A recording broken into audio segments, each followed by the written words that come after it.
At sa Bigo guys, shall we? Good morning, good morning, good morning. Hello guys, good morning once again. And today is Wednesday and we call this day Wednesday. Today, acquire a winner mindset. Change your mindset if you want to change your life. Yeah, Wednesday, let's make it a Wednesday. Right?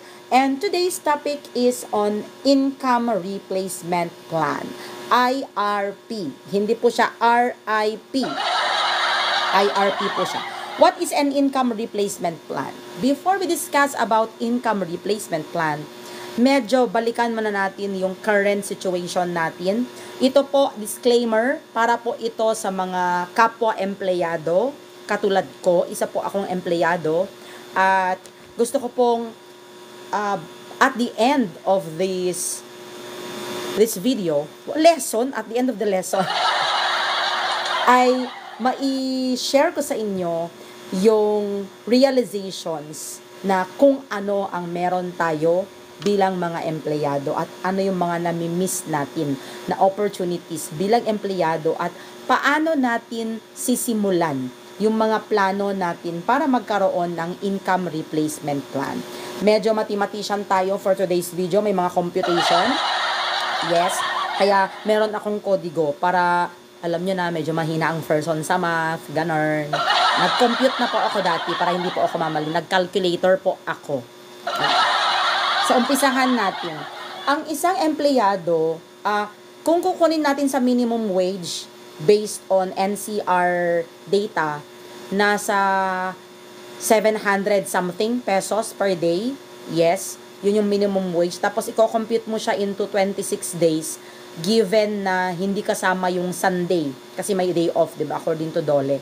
Pero, ako na lang, ihahalimbawan lang natin yung entry level na sahod ng mga nasa gobyerno. Kasi, syempre, pag sinabi mong empleyado sa gobyerno, somehow, disente na yung sahod, salary bracket ng isang empleyado sa gobyerno, disente na siya kumpara doon sa nasa private institution or yung mga minimum wage or worse, yung mga below minimum wage. So, tingnan na lang natin yung typical na magandang pasahod para hindi naman sobrang lala ang sitwasyon natin.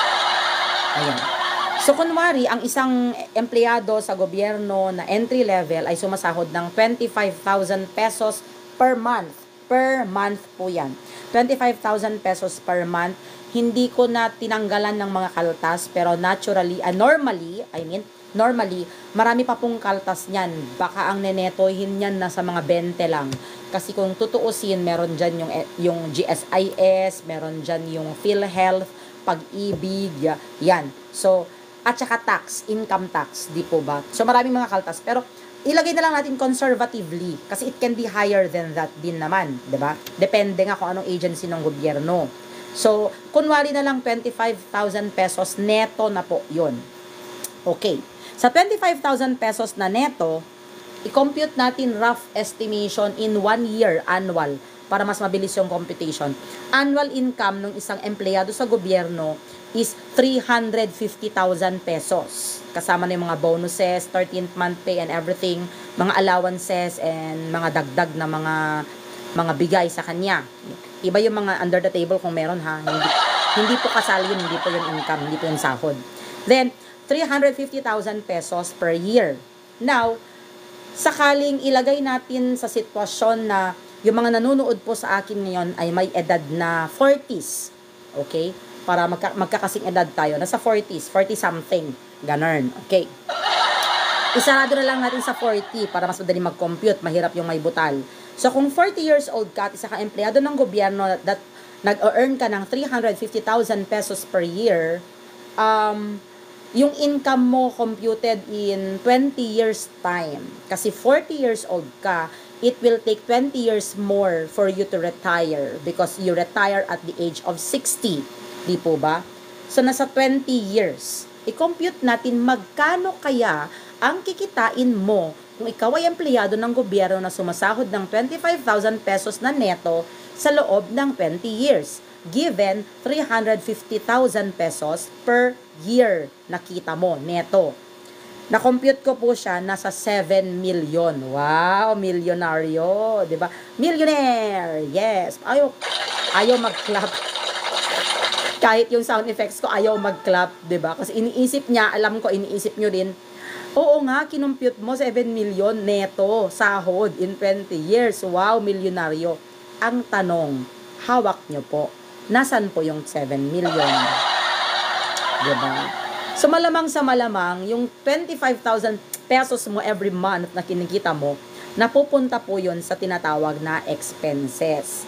Bills, water, electricity, mga ganyan, and everything. Ay, ano yun? May gumaganon sa screen ko.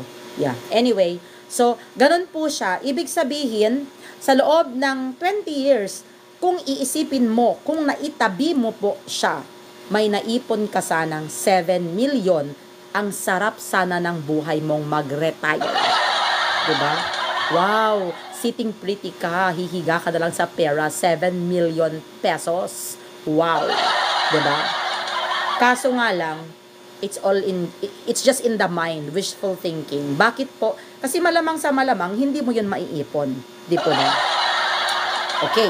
Now, let's talk about pag nag-retire na ang isang empleyado ng gobyerno, kailan ba siya makakatanggap ulit ng income? Kasi po yung employment is source of income natin, no? Kung yun lang yung pagbabasehan natin sa source of income is only employment, kasi empleyado tayo, permanent position yon, nakaka-proud, di ba? Tapos, long term yon hanggang mag-retire ka, okay po, ma'am and sir. Ngayon, hindi natin nahawakan yung 7 million na naipon. Nahawakan natin pero nagastos din natin. Okay. Pero, on the 60th year, at magre-retire na po kayo, meron po kayong makukuhang lump sum. Hindi po ba? Yun yung tinatawag na lump sum kasi based on your anong tawag na kasi nila doon? Yung members, nawala sa ano ko, sa vocab ko.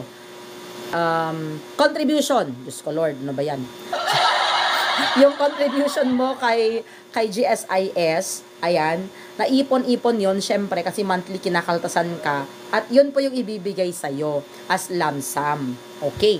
Pero, eto na ang masaklap na pangyayari. Yung inaasam-asam mo na makukuha mong lump sum, ibig sabihin ng lump sum is yung total amount of money accumulated over time. So long as you were working as an employee sa gobyerno, ibibigay sa'yo yon, good news, ni GSIS. Yun nga lang, si GSIS, wais yan. So ang titignan muna niya, pakicheck ang members data, tingnan natin may mga loans ba ito. Kasi most often than not, pag government employee, may loan po yun. Especially po sa mga kapwa guro, kaguro, ma'am and sir, London Bridge is falling down. Taga London po tayo, di ba? So, ganun siya. Okay? Maraming ibabawas doon. Especially kung, eto warning po, pag nagko-co-maker po tayo, kasi nangyari na po yan sa nanay ko. Ayan, may mga kino-maker siya na hindi pa bayad. So, nung nag-retire si mama ko, sa kanya po kinuha yung bayad. Okay? So, masaklap yun. Kaya wag po kayong basta-basta magko-co-maker, magko-co-borrower. Kasi yun pa yung responsibility nyo. Hindi nyo nabasa yung terms and condition. Kasi nga kadalasan sa mga financial institutions, like banks, ganon, ang haba ng terms and conditions para hindi mo nabasahin.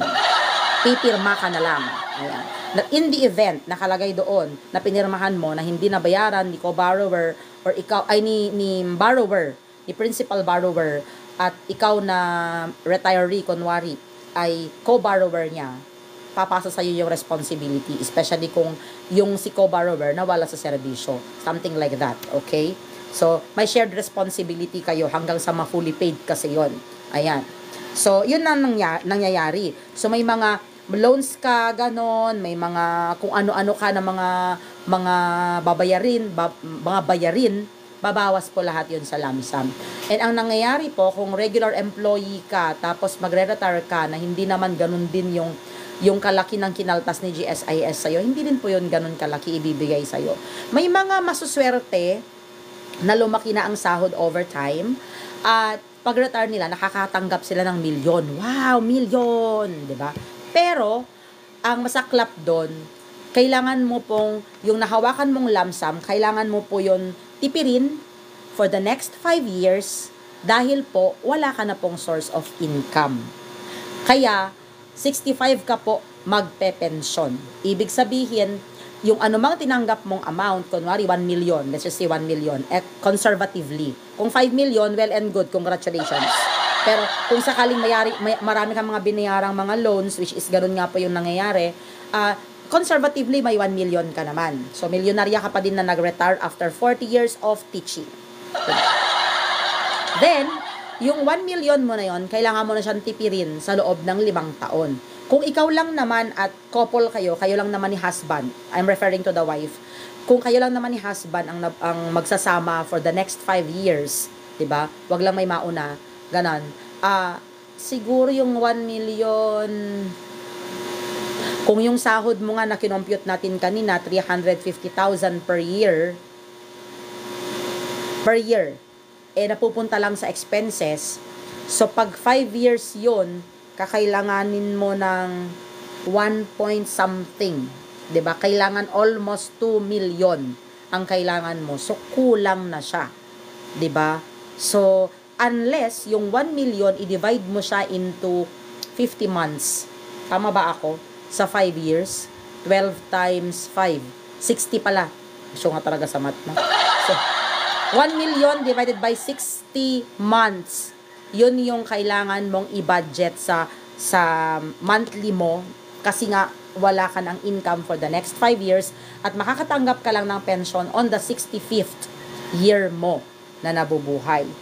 And most often than not, yung mga nagre-retire po, masaklap na isipin na napupunta lang po yung lump sum nila sa medical needs.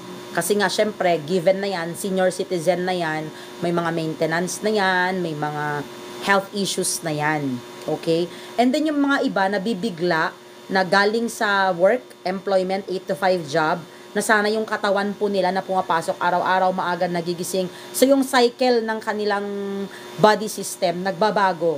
So, nagiging lazy. Syempre, wala ka naman nang gagawin. Lang gigising ka pa ng maaga, di ba? Syempre, late ka na nagigising. Late ka nagigising, nakadaledal or nakahiga ka na lang. Tapos, kung ikaw yung tipong makain, kasi nga, you're given all the time to eat na. Baka kain ka lang ng kain, tapos yung iba dumadaan din sa kalungkutan kasi hindi mo na nakakita yung mga colleagues mo, hindi mo na nakakita yung mga, sa teacher hindi mo na nakakita yung mga students mo, hindi ka na nakakapagdaldal like this. Yan. Kaya nga ako, diversion, dahil mabobore ako ngayong bakasyon, ginamit ko yung kadaldalan ko sa pag-vlog. Pag-stream. Kasi nga, yung kadaldalan natin nakakamiss magdaldal. Basta in a good way. Okay? So, kailangan pala yung mga nagre-retire, nagla-livestream din po sila. Diba? Para alam mo na, para magamit mo yung kadaldalan, sayang naman. So anyway, ganun yung nangyayari. So marami po, sad to say, marami pong mga empleyado ng gobyerno na while waiting for the 5 years na magpe-pension sila after 5 years, marami po sa kanila ang pumapanaw. As according to research. Okay? Marami po ang nalulungkot, marami ang pumapanaw, marami ang sobrang nasi-stress, nagwo-worry, nagkakasakit, nagka-cardiac arrest dahil sa concerns nila on finances. Kasi nga, wala na po silang source of income. Employment is an active source of income. No work, no pay. Paulit-ulit po yan. Now, how can we create income replacement plan? Nandito na po tayo Paano natin pupunuin yung expenses? Paano natin pupunan at hahabulin yung inflation? Paano natin i-consider yung mga medical needs ng mga nagre-retire? Paano natin iisipin na what if may nangyaring emergency sa family? Kasi like sa family ko po, may nangyari. Upon retirement po ni mama namin, kasi she was a teacher, nagkaroon po ng brain tumor yung kapatid ko. So, kinailangan po siyang ma-opera. So, yung lump sum po ni mama, most of the amount, nagamit po doon. So, paano po pag may nangyaring ganon? So, we are not anticipating na may mangyayaring ganon, and we are not hoping and praying na may mangyaring ganon, but we should be prepared. Paano nga pag may nangyaring ganon, wala ka ng source of income? Paano kung ikaw yung inaasahan pa din ng mga anak mo, ng mga kapamilya mo, ng sarili mo, syempre aasahan mo. What if ikaw ang nagkasakit? 'Di ba? Paano mo ngayon mapupunan yung isipin na, oh my gosh, I only have 1 million lump sum, and then I still have 5 years to wait before I get pension. And then something happen, 'di ba? Na it needs an urgent financial attention. Problema, 'di ba? Problema. So, bago po mangyari yon at 40s po, dapat, not even at 40s, I would suggest at 20s. At 20s when you are still young, at 20s because age is an unfair advantage. Why is age an unfair advantage? Because the younger you are, the more opportunities you have. That's the reality. The younger you are, ulitin ko, the more opportunities you have. And the younger you are, kahit mag-fail ka in all endeavors or opportunities that you'd like to take, more chances of winning. Charos. Yeah. More chances of winning. The more nasusubukan mo, mag-fail ka, the more na mas mahaba yung panahon mo para baguhin at i-improve ang sarili mo. Yun po ang ibig kong sabihin. Dinadaan ko lang sa joke. Kasi syempre, masyadong mabigat. Baka ma-atake tayo. Ayan. Ayaw pumindot. Okay po. So, dahil doon, ngayon pa lang na nasa 40s ka, kung nasa 40s ka na, kasi po, mas maganda sana kung mas maaga.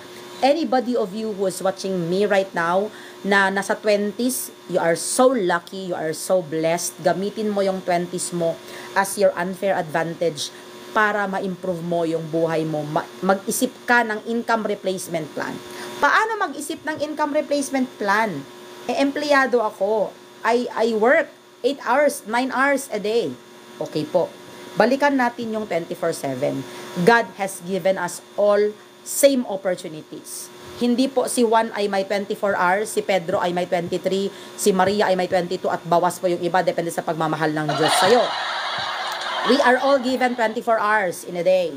Okay. So pantay-pantay po tayo nun. Ngayon, nasa sayo na yan kung paano mo gagamitin. Ano ba ang income replacement plan? Ang kulit-kulit, 'di ba?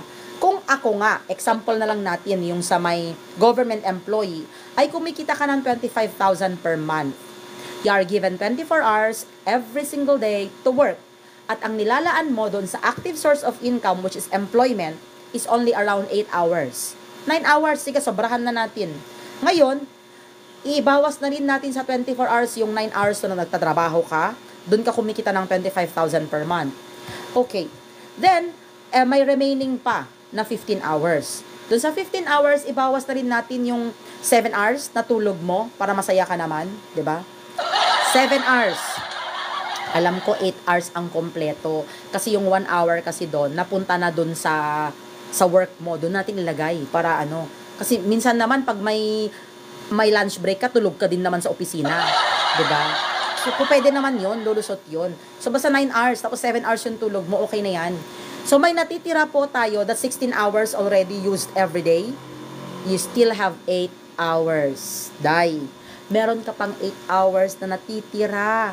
At dito mo naman ilalaan si income replacement plan. Ano ibig sabihin na income replacement plan?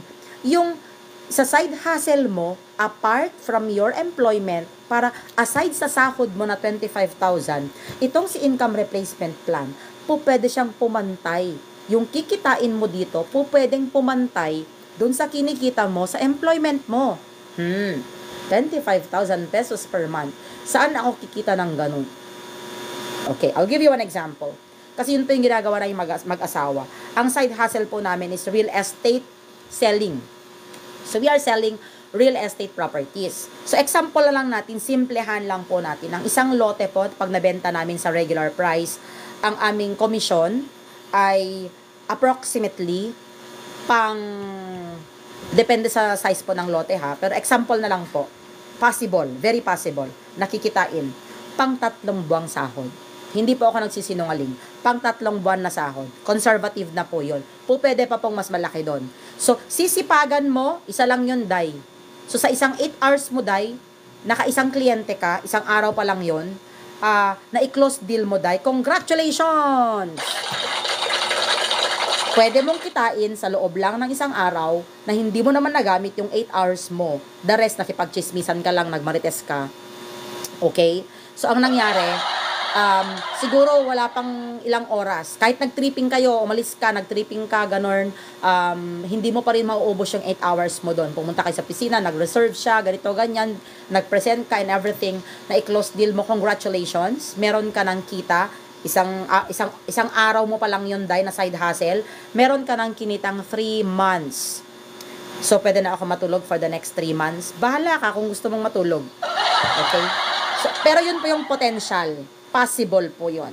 Now, uh, conservatively, ganun lang. Sige, isang benta ka lang sa bawat buwan. Isang benta ka lang sa bawat buwan.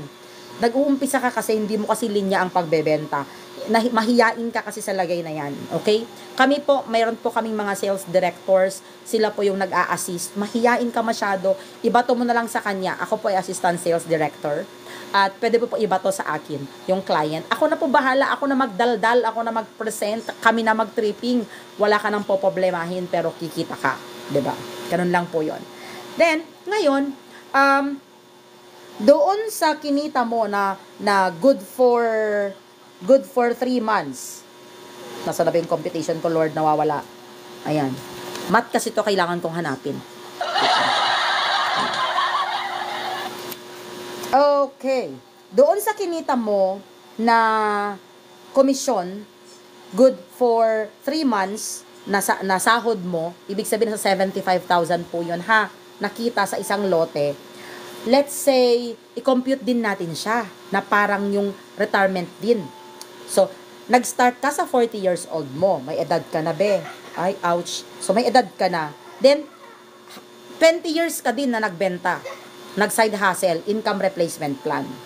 Doon sa loob ng, ay hindi pala 20 years, sorry. Ang papantayan pala natin is yung 7 million. Kailan mo kikitain doon sa side hustle mo, na income replacement plan mo, yung 7 million na kinita mo sa pagiging empleyado mo sa loob ng 20 years. Eh kung sa isang lote lang kumita ka ng good for 3 months na sahod mo, shortcut dahil na shortcut. So, ang 7 million mo po ay kikitain mo on the 6th year. Yes. 6 years mo lang na nag-side hustle sa pagiging real estate salesperson, posible mo pong kitain sa 6 years yung 7 million. Actually, very conservative na po yun. Kasi po, kung tutuusin po sa amin na mga nandun at nakaka-experience po talaga nun, marami na po kaming mga kasamahan na kumita more than that. Okay? More than that. At less than the year. Hindi lang po yan 6 years. Po pwede mo pong kitain yung 7 million in just 5 years, 4 years, 3 years, 2 years, or 1 year. Very possible po. Sisipagan mo lang, tatrabahuin mo lang, gagawin mo lang. Use your remaining 8 hours every single day to find an income replacement plan that would save up. Okay? Ito na siya. So, kung ginagamit mo si employment, si sahod, for your expenses monthly, that 25,000 pesos na hindi mo naman naipon, na sana naging 7 million, in 20 years na nasa gobyerno ka, hindi mo yan maipon, napunta yan sa expenses, at kinain na yan ng inflation. Ngayon, ito namang si income replacement plan na side hustle mo, po pwedeng magbigay sa'yo ng 7 million na pwede mong hawakan. Paano? Eh, syempre nga, kasi sahod mo yung ginagastos mo. So, since sahod mo yung ginagastos mo, naghanap ka lang ng pagkakakitaan na pwede mong gamitin yung remaining hours mo in a day. Tapos, side hustle lang to. Okay? Pero, since hindi mo naman ito fixed income, hindi naman siya active income. 'Di ba? So, ibig sabihin, pwede mo siyang iset aside. Pwede mo siyang ipunin, pwede mo siyang gawing savings, at pwede mo siyang gawing emergency funds. So, hindi mo na kailangang antayin ang 20 years bago mag-retire. Kung pwede mo naman pala siyang kunin in 6 years time or even less. 'Di ba? That's why they say, kung mangangarap ka na rin lang, pangarapin mo ng sarapan ang buhay mo. Paano mo sasarapan yung buhay mo? We only live once. Masarap mangarap. Masarap mangarap kung mayaman ka. Sabihin na nating money cannot buy happiness. But according to Zig Ziglar, money is close to having oxygen. Bakit? Pag wala ka bang pera at may emergency, kailangan yung tulong mo. Ikaw mismo nagkasakit. Hindi ba pera ang kailangan mo para gumaling? Kapag kayong pamilya mo gustong mag-travel, relaxation, chill bakasyon, okay, magiging masaya kayo pag nag-travel kayo. Makakapag-travel ba kayo nang walang pera? Yung pangarap mong bahay, dream house, maipapatayo mo ba siya kung wala kang pera? Masarap sumakay sa dream car mo kung may pera ka, may pambibili. Alam ka namang nanakawin mo, day. Diba? Hindi masarap pag nakaw. Kasi nga pagdudusahan mo yon, konsensya yon, day. Pagkagaling sa masama. Kaya nga, yes, hindi man money cannot buy happiness, but it can surely buy the things that can make us happy and make us secure and have peace of mind for the rest of our lives. So if I were you, right now while watching this, think of a way to create an income replacement plan so that you will not only rely on your salary every month. Use your 24 hours every day wisely and make it today a Wednesday so that you have a winner mindset. Di po ba? Thank you so much guys for watching once again and again. By the way guys, ina-upload ko po ito sa aking YouTube channel and sa aking FB. Please, support nyo rin po ako. Subscribe din kayo sa aking YT and sa aking FB. Mag-follow po kayo. Ayan. Mamaya-maya, ipopost ko na lang din dito on my Bigo and on my TikTok yung aking YouTube channel and my Facebook. Okay po. Thank you so much guys. Have a great day ahead. Goodbye. You still need me on Friday, Mom?